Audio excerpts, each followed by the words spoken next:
Цікаво, що нам приніс 2025? Такс. А ну йди сюди. Книга «Міфи давньої Греції». Звісно ж, куди без Мідаса. Так, а вони поклали туди казку Алі Баба та 40 розбійників? Немає.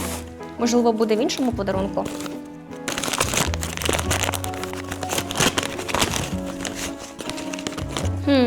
Флешка. І записку залишили. Плівки кандидатів у судді. Ну, плівки ми любимо. А подай плізноу, давай подивимось, що там. Почали писати дисертації з кримінального права іншим особам, оскільки хотіли полетіти взимку в Таїланд, купити новий айфон, спорядження для того, щоб в гори піти. Який цікавий кандидат у судді. Що там ще? Можливо, це гроші, які привезли родичі з Австралії. Ну, іншого пояснення ми тоді знайти не могли. Воу, і це ще не все. Ви взагалі нічого не знаєте. До того, як рішення ВРП з'являється про те, що там хтось пропонував колегії вашій неправомірну вигоду. Ну, чесно кажучи, дещо фантастична історія, як на мене. Як ви думаєте? І справді фантастична. Як і деякі кандидати на посади суддів. Бо 2025, окрім іншого, подарував нам ще й співбесіди кандидатів у суди по всій країні. І оці уривочки, які ми вже почули, це якраз і співбесід претендентів на посади в апеляційні загальні суди. Їх активно проводить Вища кваліфікаційна комісія суддів уже майже півроку, бо відібрати нових суддів треба чимало. І от ми ці співбесіди з величезним задоволенням передивлялися. Година за годиною. Бо, по-перше, саме ці люди можуть вже дуже скоро почати вершити правосуддя в апеляції. А по-друге, саме тут можна з перших вуст почути про підробіток кандидата з написання чужих дисертацій. Чи про гроші на крипту від родичів з Австралії. Чи про... Ну ні, нащо ж я буду прямо у вступі найцікавіше переказувати. А сторонній спостерігач повірить нам в цю історію, як ви думаєте? Часто вірити дійсно вкрай складно. Але перед тим, як я почну, хочу додати ще кілька слів.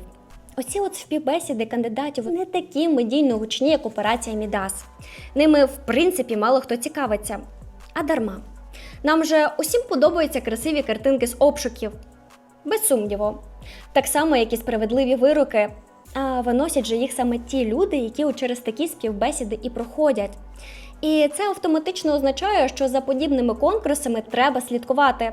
Що я, власне, зараз і роблю. Тож вже готова розповісти про одразу декілька кандидатів, які або вже успішно пройшли цей етап і очікують від Вищої ради правосуддя на фінальний апрув, або провалили конкурс в апеляційні суди, але водночас лишаються суддями в місцевих судах.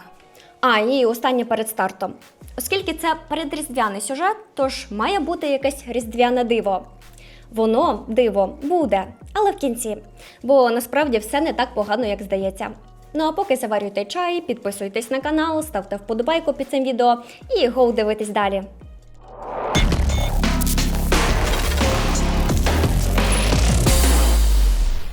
На що претендують кандидати в апеляційні загальні суди, співбесіди з якими зараз тривають? Ну, по-перше, це розвиток. Розвиток – це чудово, але плюшки для переможців значно матеріальніші. Перше – це гроші. Базовий оклад для суддів апеляційних судів майже вдвічі вищий, ніж у суддів місцевих судів. Без виплати податків це 150 тисяч гривень проти 90 тисяч відповідно. Друге – теж гроші.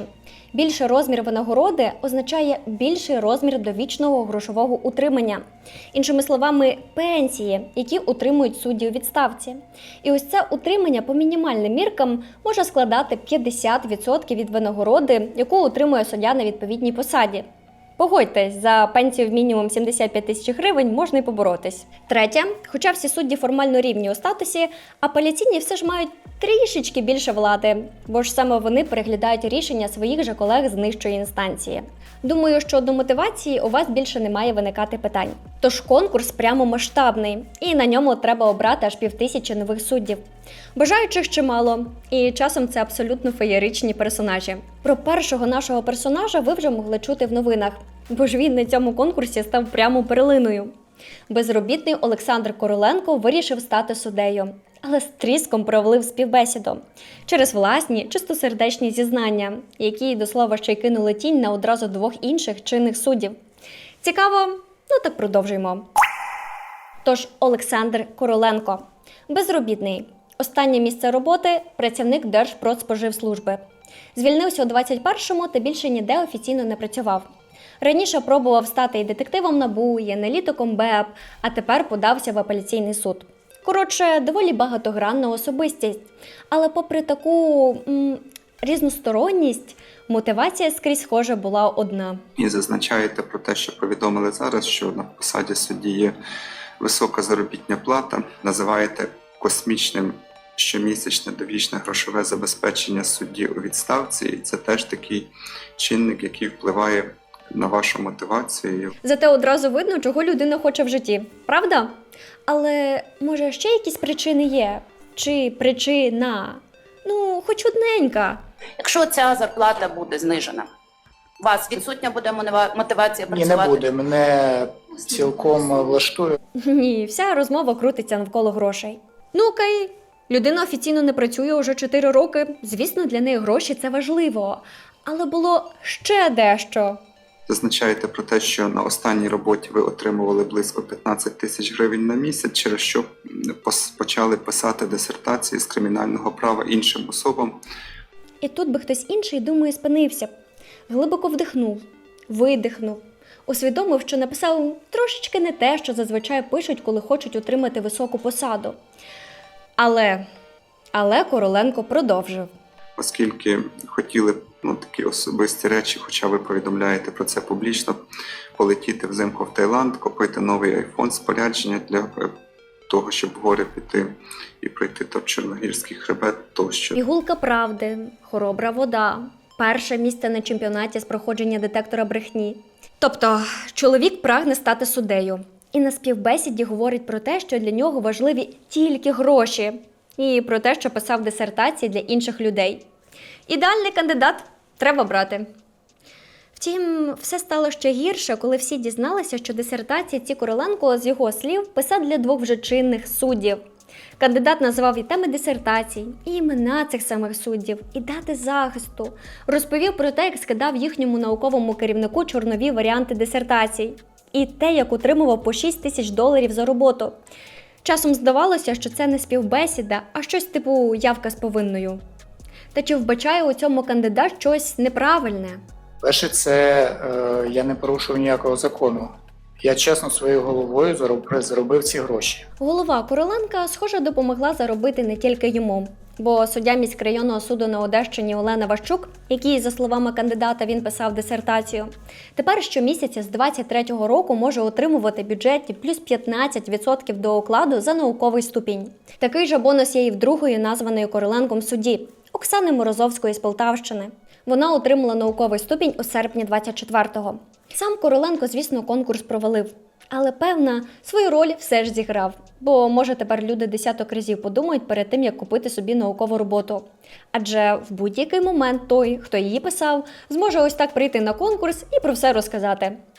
Що ж, йдемо далі. Другий персонаж не менш яскравий, бо він теж отримав науковий ступінь. Окей. Не зовсім отримав, але надбавку за це брав справно. Петро Тарасевич, суддя районного суду на Закарпатті з 2014 року. Він захотів підвищити кваліфікацію і подався на конкурс у Львівський апеляційний суд. Але не зрослося. Чому?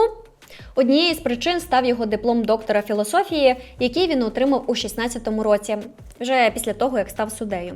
Вчився Тарасевич у приватному МАУПі і далі регулярно отримував надбавку за такий поважний науковий ступінь, якого, за даними Міністерства освіти, в нього насправді не було. Під час конкурсу тут встановили, що цей диплом не відповідає державним вимогам. Просто папірець, виданий навчальним закладом, який абсолютно точно не дає права отримувати надбавку за науковий ступінь доктора філософії. Сам кандидат каже, нічого про це не знав і не відав. Коли ви дізналися, що цей диплом він не підтверджує науковий ступінь? З листа оцього, що мені Вища кваліфікаційна комісія написала. А ви надбавку отримуєте досі? Так. Ця ситуація не унікальна. Настільки, що навіть чинного члена ВККС Володимира Луганського нині підозрюють в незаконному утриманні доплат за науковий ступінь на підставі того ж диплому доктора філософії, який він теж отримав у МАУП. Сам же кандидат Тарасевич згодом визнав, що цей диплом не надавав йому права на отримання надбавки і повернув державі ні багато, ні мало понад 600 тисяч гривень. Але йой, що ж це виходить? Злий навчальний заклад підступно обводив навколо пальця наївних суддів? Ну, не зовсім так. У договорі Тарасевича із навчальним закладом прямо написано, що присвоєний науковий ступінь не є підставою для отримання пільг. Тобто тієї самої надбавки.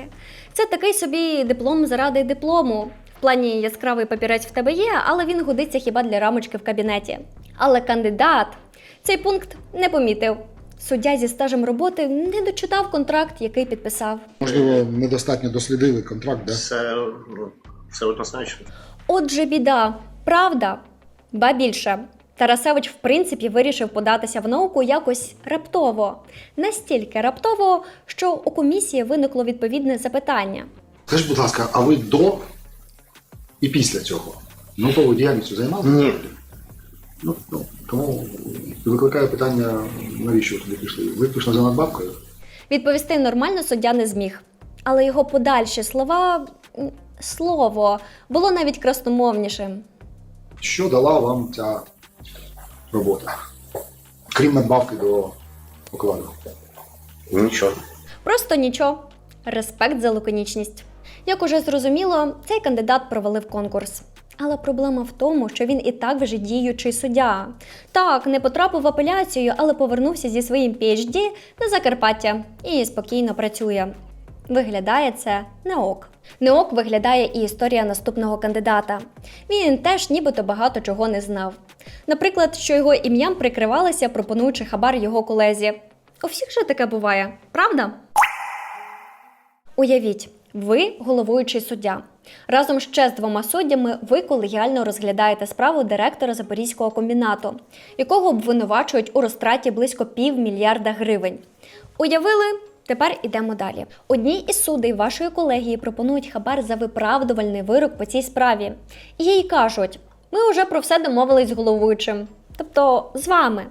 І от ваша колега, замість того, щоб сказати про це в першу чергу вам, оскільки вас це прямо стосується, вирішує не турбувати вас через таку дрібничку.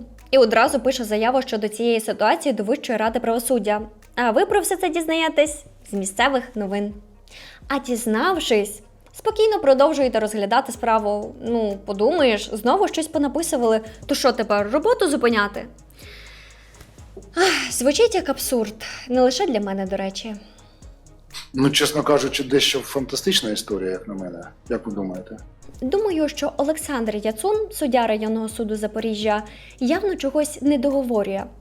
Чоловік працює суддею місцевого суду з 2008 року. І от нарешті вирішив спробувати свої сили у конкурсі в апеляцію. Ну, тобто ви взагалі не знали, поки рішення ВРП не з'явилось, що там пропонується... Я узнав про цей випадок з сайту новин місцевих. Ще раз, головуючий суддя з новин дізнався про нібито хабар для власної колегії. Втім, це не єдиний дивний епізод в біографії Яцуна. Бо відзначився він і тим, про що ми регулярно розповідаємо вже бозна скільки років, щоб спробувати якось цю ситуацію вирішити. Йдеться про приватизацію і продаж службового житла. На момент приватизації квартири ви мали достатньо непогану зарплату, ви не були в категорії малозабезпечених, ви самі зазначили, що у вашого батька була квартира, в яку ви фактично зрештою і переїхали. І чи вважаєте ви таку приватизацію, власне, етичною?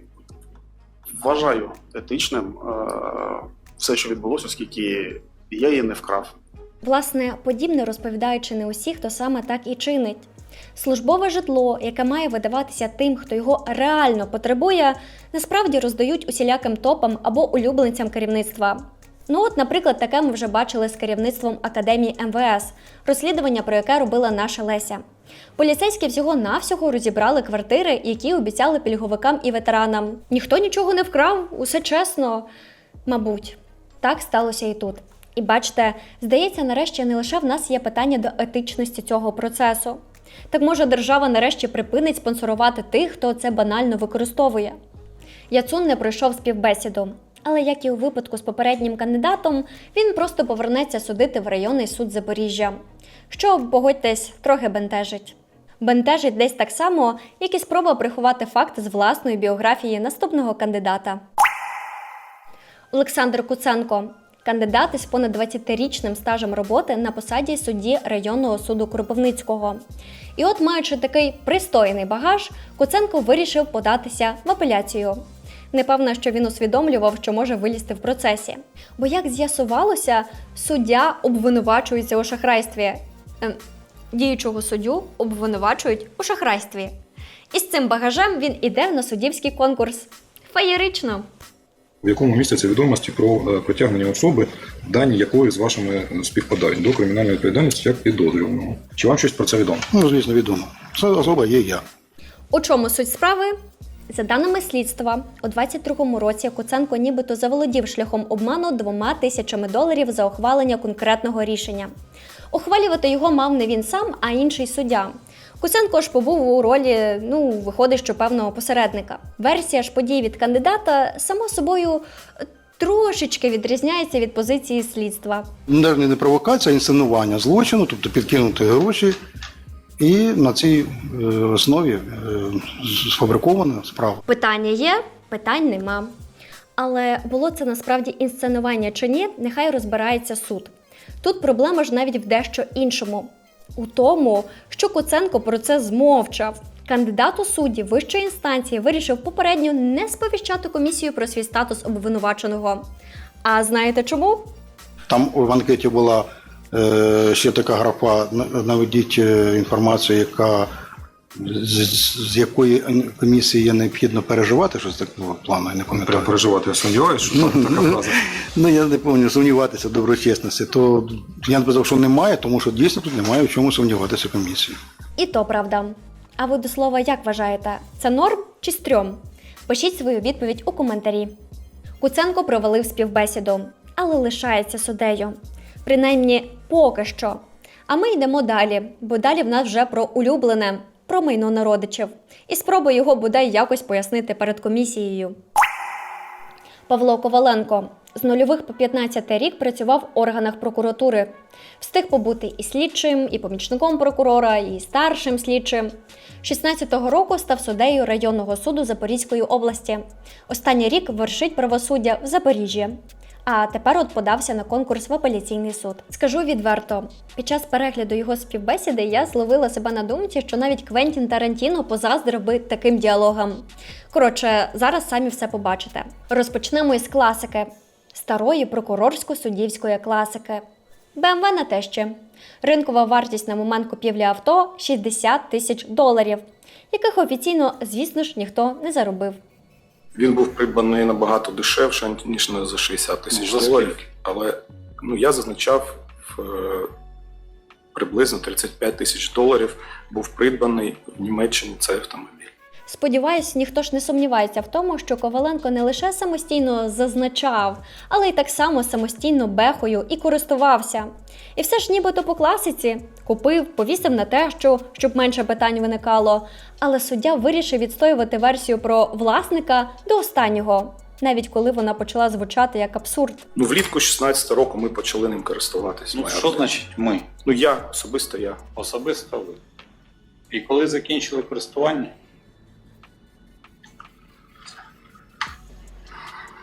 Десь 3 роки, здається, я користувався цим автомобілем. І що далі відбулося з цим автомобілем? Його продали. Хто? Власник. А хто був власником? Теща моя. Ну так, пані поважного віку пригнала собі баварця з Німеччини, віддала зятю, а він вже й катався до самого продажу. В чому питання? Питання в тому, який сенс практичний в тому. Та все ніби логічно, щоб зять був трошечки щасливішим, і бажано, постійно. 17-й рік. Так само при відсутності відповідних офіційних облікованих доходів теща купує ще один автомобіль Volvo XC60 2009 року. Ним, звісно, знову користується сам суддя, допоки до справи не підключається його матір-пенсіонерка. У 19-му році вона придбала Шкоду Кодіак того ж року випуску. Офіційні доходи не натягувались на таку покупку аж ніяк. Ну і по старій добрій традиції користуватися цим авто почав сам Коваленко. А по доходам ваших батьків можете, будь ласка, повідомити інформацію? Мої батьки все життя працювали лікарями. Це зазначається, що в них не було достатніх доходів. Разом з тим, я зазначав, що протягом всього життя батьки займалися діяльністю щодо бджільництва та торгували фруктами. Усвідомлюючи абсурдність власних дій, я не могла втриматися, щоб не додати в цей епізод трішечки арифметики. Чи знали ви, що сьогодні для придбання Шкоди Кодіак в базовій комплектації треба продати більше як 5 тисяч літрових баночок меду? І це не найдешевшого. В перервах між роботою в лікарні і торгівлею фруктами. Звучить... Та абсурдно це звучить. Тим паче, що в нас вже був один персонаж, який переконував, що бджоли допомогли заробити на новий крузак, який він потім віддав своєму шефу нардепу. До слова, тепер НАБУ і САП через суд хочуть конфіскувати в цього шефа нардепа автомобілі. Бо таке собі пояснення оте про бджіл. Слабеньке. Та й про фрукти ягоди не краще. Таке теж уже було. Батько слуги Крейденка нібито купив йому квартиру на Печерську, напродававши черешні. А родина голови антимонопольного комітету Павла Кириленка, обвинуваченого в незаконному збагаченні, нібито підняла на малині $300 000. Хоч би свіжіші версії вигадували, я не знаю. Очевидно, що Коваленко також провалив конкурс. І пораділи б, але немає причин. Бо ж він так само лишається суддею місцевого суду. І знаєте, ось це поки що в усьому цьому процесі тригерить найбільше. Але ключове все ж оце поки що. Загалом сито ВККС працює жорстко та доволі ефективно. Чимало сумнівних кандидатів крізь нього не проходять. Але часом система дає збій. І наступна героїня може стати певним прикладом. Бо в неї теж була спроба пояснити походження грошей. І повірте, подібне ви почуєте вперше. Гарантую. Це Ірина Газдайка-Василишин. Вона завідувач кафедри Львівського університету внутрішніх справ. Але жінка вирішила апгрейднутись до судді апеляційного суду. І поки що у неї все вдається. Вона пройшла співбесіду Вищої кваліфкомісії. І головне питання тут – як? Як їй вдалося пройти? Ви декларуєте криптовалюту, ви декларуєте квартиру в Дублянах. Ці кошти на придбання цього майна вами використані спадщина від бабусі. Проте такої спадщини офіційно не існує. Тобто були якісь гроші від бабусі, які офіційно не оформлювали як спадщину. Чу, так і що до такого? Скажете ви, і я навіть погоджуся. Бо це от півбіди. Ні, навіть не так. Чверть біди. Бо важливіше інше. Що це за гроші взагалі? Йдеться раптом що про $26 000. І ось пояснення від самої кандидатки. Грошові кошти у сумі $26 000 дістались мені у спадок від бабусі. Моя бабуся по татовій лінії померла раптово в березні 2002 року.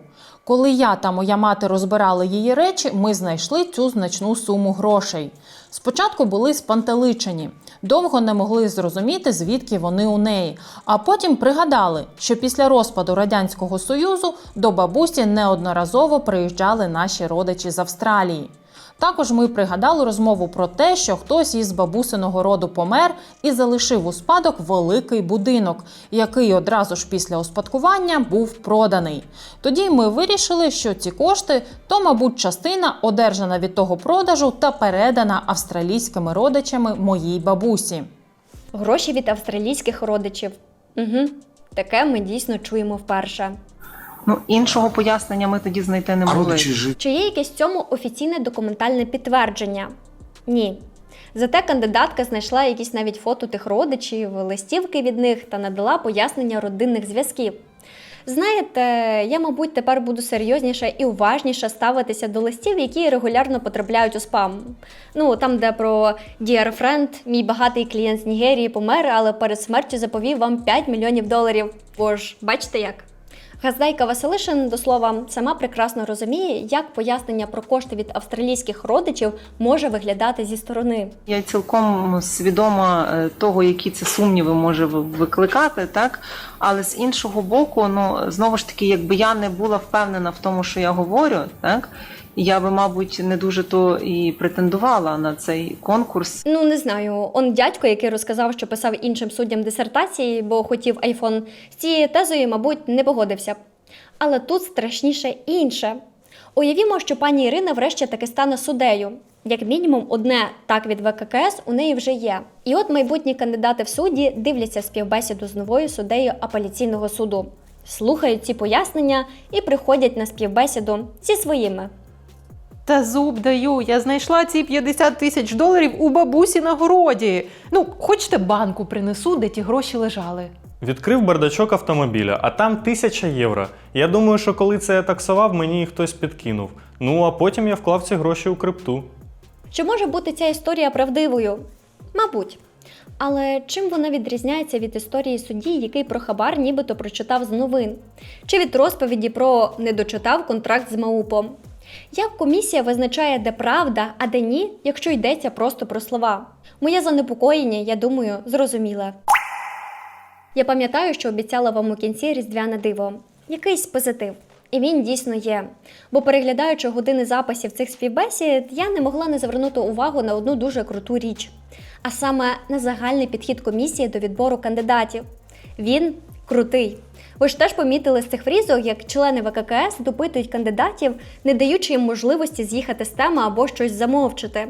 Звісно, не можна не згадати громадськість, у тому числі Громадську раду доброчесності, які пильно контролюють цей процес. Само собою, людський фактор десь ще присутній. Само собою, нічого абсолютно ідеального у світі в принципі не існує. Але те, що ми бачимо зараз, не йде ні в яке порівняння з тим, як конкурси проходили раніше. Тенденція дуже ок. Причому йдеться саме про тенденцію, бо такий же підхід ми побачили у минулорічному відборі кандидатів до Конституційного суду. Огляд на цих кандидатів робила наша Наталя. І в кінці прийшла до такого ж висновку. Так що є позитивні зміни. Є. Просто треба моніторити, вивчати і реально прагнути щось поміняти. Власне, ось такі співбесіди будуть тривати ще якийсь час. І якщо вам подібний формат зайшов, дайте знати в коментарях. Для мене це буде маркером того, чи варто продовжувати спостерігати і описувати. Побачу вашу активність, зробимо ще такі огляди. На цьому у мене все. До зустрічі!